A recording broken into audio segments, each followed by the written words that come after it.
Bapak, Ibu, dan saudara-saudariku yang terkasih, berkat Tuhan. Apa kabar? Bapak, Ibu, kita telah melihat wayang kitab suci bersama-sama dan kita telah melihat dan mencermati yang ada. Maka sekarang saya mengajak Bapak, Ibu, yuk kita lebih teliti mencermati wayang itu. Kalau Bapak Ibu lupa ceritanya, nanti sambil mendengarkan saya, Bapak Ibu bisa melihat lagi tayangan wayang kitab suci itu.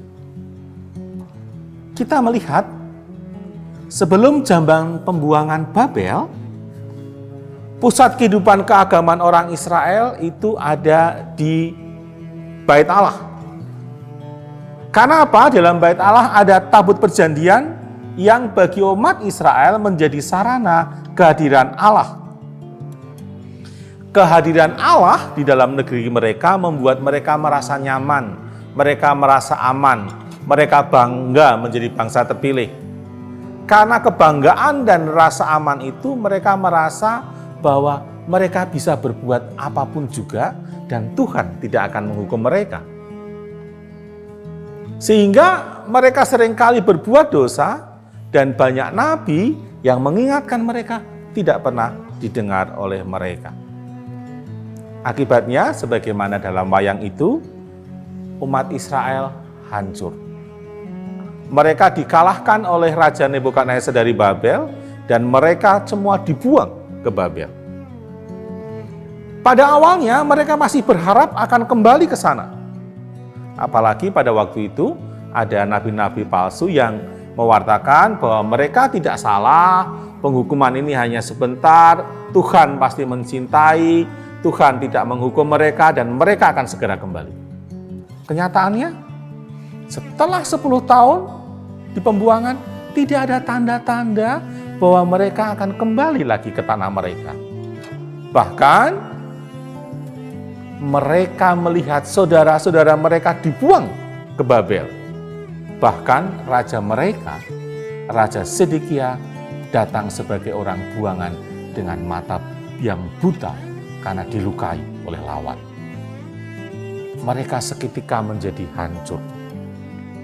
Harapan mereka hancur. Apalagi mereka mendengar dari saudara-saudara mereka bahwa bait Allah telah dihancurkan dan semua barang-barang diangkut dijarah oleh orang-orang Babel. Kehancuran inilah yang menjadikan mereka krisis. Krisis akan Allah mereka.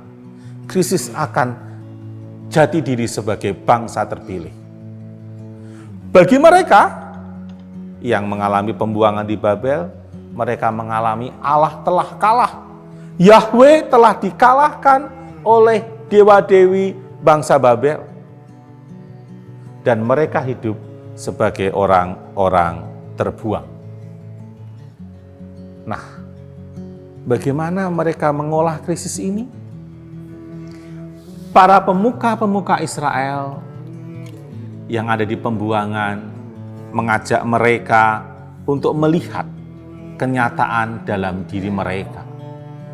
Mereka mewartakan 3 hal berkaitan dengan menghadapi krisis itu. Yang pertama, menunjukkan kebenaran mengenai Allah Israel. Para pemuka-pemuka Israel menyatakan bahwa Allah adalah Allah yang Maha Kuasa yang menciptakan bumi dan segala isinya. Mereka menegaskan semua hal ada di bumi ini adalah ciptaan Allah. Maka dewa-dewi bangsa Babel itu adalah patung-patung buatan manusia saja. Mereka tidak punya kuasa apapun, tidak punya kekuatan apapun, tidak punya kemampuan apapun. Sedangkan Allah Israel adalah Allah yang Maha Kuasa. Kalau sekarang mereka ada dalam pembuangan, itu karena Allah memberikan hukuman kepada mereka karena dosa mereka, karena kesalahan mereka. Tetapi Allah yang mencintai umatnya akan menggerakkan bangsa lain sehingga mereka dibebaskan dan kembali ke Israel, ke tanah terjanji mereka. Yang kedua, mereka mewartakan dengan menunjukkan identitas mereka di hadapan Allah. Mereka betul bangsa terpilih, betul bahwa mereka adalah umat pilihan Allah. Mereka berbeda dengan bangsa yang di Babel. Maka salah satunya adalah setiap anak yang lahir harus disunat sebagai tanda perjanjian dengan Allah. Dan kemudian mereka diajak untuk mengerti Allah pasti akan membawa mereka ke tanah terjanji, ke tanah bangsa mereka, dan akan membangun kembali bangsa mereka, dan juga akan membangun kembali bait Allah mereka. Warta yang ketiga adalah menunjukkan cara hidup mereka sesuai dengan identitas mereka. Para penguasa Israel mengatakan, yuk, kalian tetap menyembah Yahweh, kalian tetap memuji Yahweh. Tidak lagi terpusat pada bait Allah yang dulu itu di Israel, tetapi di sinagoga yang ada. Beralih, kalau dulu hanya berpusat pada bait Allah, sekarang ke sinagoga. Dan dengan demikian mereka diajak untuk selalu mohon pengampunan. Mereka mengakui diri sebagai orang yang salah, mengakui orang yang berdosa di hadapan Allah, dan mohon belas kasih Allah. Pada saatnya, mereka akan kembali ke Israel dan membangun bait Allah kembali. Bapak Ibu, itulah kisah yang kita lihat di dalam wayang kitab suci. Kemarin kita melihat bersama-sama dibawakan oleh Romo Bayu. Maka dalam bulan kitab suci ini ada 3 hal yang kita renungkan berkaitan dengan mewartakan kabar baik di tengah krisis iman dan identitas. 3 pokok renungan sejalan dengan 3 warta dari para pemuka-pemuka Israel. Pertama, Allah adalah kasih. Kita diajak merenungkan tentang kebenaran mengenai Allah. Yang kedua, orang berdosa namun dipercaya oleh Tuhan. Kita diajak merenungkan tentang identitas kita sebagai orang beriman. Dan yang ketiga, kita bangga menjadi orang Katolik. Kita diajak merenungkan tentang cara hidup kita menurut identitas kita sebagai orang Katolik dan anggota Gereja Katolik. Nah, Bapak Ibu, mari kita bersiap untuk masuk dalam permenungan yang pertama. Maka mari kita siapkan Alkitab kita. Oke?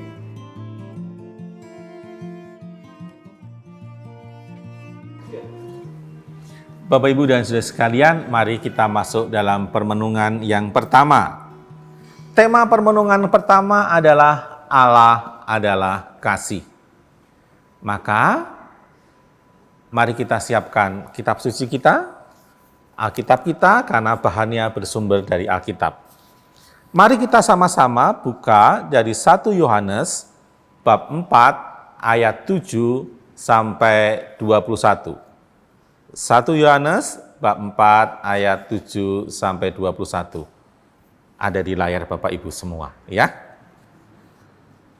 Baik, mari kita baca bersama-sama dan kita dengarkan bersama-sama. Frater John akan membacakan untuk kita bersama. Bacaan dari surat pertama Rasul Yohanes. Saudara-saudaraku yang kekasih, marilah kita saling mengasihi, sebab kasih itu berasal dari Allah, dan setiap orang yang mengasihi lahir dari Allah dan mengenal Allah. Barang siapa tidak mengasihi, ia tidak mengenal Allah, sebab Allah adalah kasih. Dalam hal inilah kasih Allah dinyatakan di tengah-tengah kita, yaitu bahwa Allah telah mengutus anaknya yang tunggal ke dalam dunia, supaya kita hidup olehnya. Inilah kasih itu, bukan kita yang telah mengasihi Allah, tetapi Allah yang telah mengasihi kita dan yang telah mengutus anaknya sebagai pendamaian bagi dosa-dosa kita. Saudara-saudaraku yang kekasih, jikalau Allah sedemikian mengasihi kita, maka haruslah kita juga saling mengasihi. Tidak ada seorang pun yang pernah melihat Allah. Jika kita saling mengasihi, Allah tetap di dalam kita dan kasih-Nya sempurna di dalam kita. Demikianlah kita ketahui bahwa kita tetap berada di dalam Allah dan Dia di dalam kita. Ia telah mengaruniakan kita mendapat bagian dalam Roh-Nya. Dan kami telah melihat dan bersaksi bahwa Bapa telah mengutus anaknya menjadi juru selamat dunia. Barang siapa mengaku bahwa Yesus adalah anak Allah, Allah tetap berada di dalam dia dan dia di dalam Allah. Kita telah mengenal dan telah percaya akan kasih Allah kepada kita. Allah adalah kasih, dan barang siapa tetap berada di dalam kasih, ia tetap berada di dalam Allah dan Allah di dalam dia. Dalam hal inilah kasih Allah sempurna di dalam kita, yaitu kalau kita mempunyai keberanian percaya pada hari penghakiman, karena sama seperti Dia, kita juga ada di dalam dunia ini. Di dalam kasih tidak ada ketakutan. Kasih yang sempurna melenyapkan ketakutan, sebab ketakutan mengandung hukuman, dan barang siapa takut, ia tidak sempurna di dalam kasih. Kita mengasihi karena Allah lebih dahulu mengasihi kita. Jikalau seorang berkata, "Aku mengasihi Allah," dan ia membenci saudaranya, maka ia adalah pendusta. Karena barang siapa tidak mengasihi saudaranya yang dilihatnya, tidak mungkin mengasihi Allah yang tidak dilihatnya. Dan perintah ini kita terima dari Dia: barang siapa mengasihi Allah, ia harus juga mengasihi saudaranya. Demikianlah sabda Tuhan. Syukur kepada Allah. Bapak Ibu, dari sabda Tuhan yang kita dengarkan bersama dan kita baca bersama, ada dua pokok besar yang ingin kita renungkan. Yang pertama adalah Allah adalah kasih, dan kemudian kesadaran akan kasih Allah yang membawa sukacita bagi kita. Mari kita mulai dengan yang pertama. Allah adalah kasih. Kasih itu bukan soal omongan. Saya mengatakan I love you atau saya mencintaimu. Bukan itu. Tetapi kasih adalah tindakan. Bisa disebut ada dua ciri orang yang mengasihi. Yang pertama, cirinya adalah menghendaki orang yang dikasihi itu bahagia. Ciri kedua, berani berkorban untuk kebahagiaan orang yang dikasihi itu. Nah, kalau Allah adalah kasih, berarti Allah juga bisa memenuhi dua ciri yang kita sebut tadi. Mari kita lihat, apakah Allah memenuhi ciri yang pertama? Kita lihat dari ayat 9, dari bab 4. Dalam hal inilah kasih Allah dinyatakan di tengah-tengah kita, yaitu bahwa Allah telah mengutus anaknya yang tunggal ke dalam dunia supaya kita hidup olehnya. Allah menghendaki kita berbahagia. Allah menghendaki kita hidup. Hidup di sini dimaksudkan adalah kehidupan kekal. Tuhan Yesus menggambarkan kehidupan kekal itu adalah kehidupan kerajaan Allah. Di dalamnya manusia menikmati kebahagiaan abadi bersama Allah. Hidup dalam surga adalah hidup dalam persekutuan kasih yang sempurna dengan Allah. Maka kebahagiaan itu adalah kebahagiaan tertinggi, karena di dalamnya manusia akan melihat Allah yang menciptakannya dan mengasihinya. Sekarang kita lihat ciri yang kedua. Inilah kasih itu. Bukan kita yang mengasihi Allah, tetapi Allah yang telah mengasihi kita dan yang telah mengutus anaknya sebagai pendamaian bagi dosa-dosa. Itu kita lihat di bab 4 ayat 10. Allah menghendaki manusia berbahagia di surga, tetapi karena dosa menghalangi manusia untuk bersatu dengan Allah. Dosa membuat mereka tidak layak bersatu dengan Allah yang kudus di dalam kehidupan surgawi. Maka Allah berani berkorban. Allah mengorbankan putranya yang tunggal untuk menyelamatkan manusia, untuk mendamaikan manusia dari dosa dan mendamaikan dunia dengan surga. Jadi, dari dua hal tadi, dari ayat 9 dan 10, kita tahu bahwa Allah adalah kasih. Bapak Ibu dan Saudara sekalian, kita masuk pada pokok kedua dari permenungan kita yang pertama ini, yaitu kesadaran akan sukacita yang kita alami karena Allah telah mengasihi kita, mendorong kita untuk mengasihi sesama. Jikalau Allah sedemikian mengasihi kita, maka haruslah kita juga saling mengasihi. Kita lihat dari ayat yang ke-11.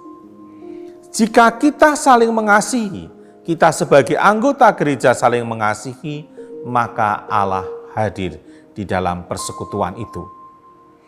Hal ini tidak berarti bahwa Allah tinggal dalam diri kita karena kita saling mengasihi, akan tetapi karena kita saling mengasihi, karena Allah tinggal dalam diri kita.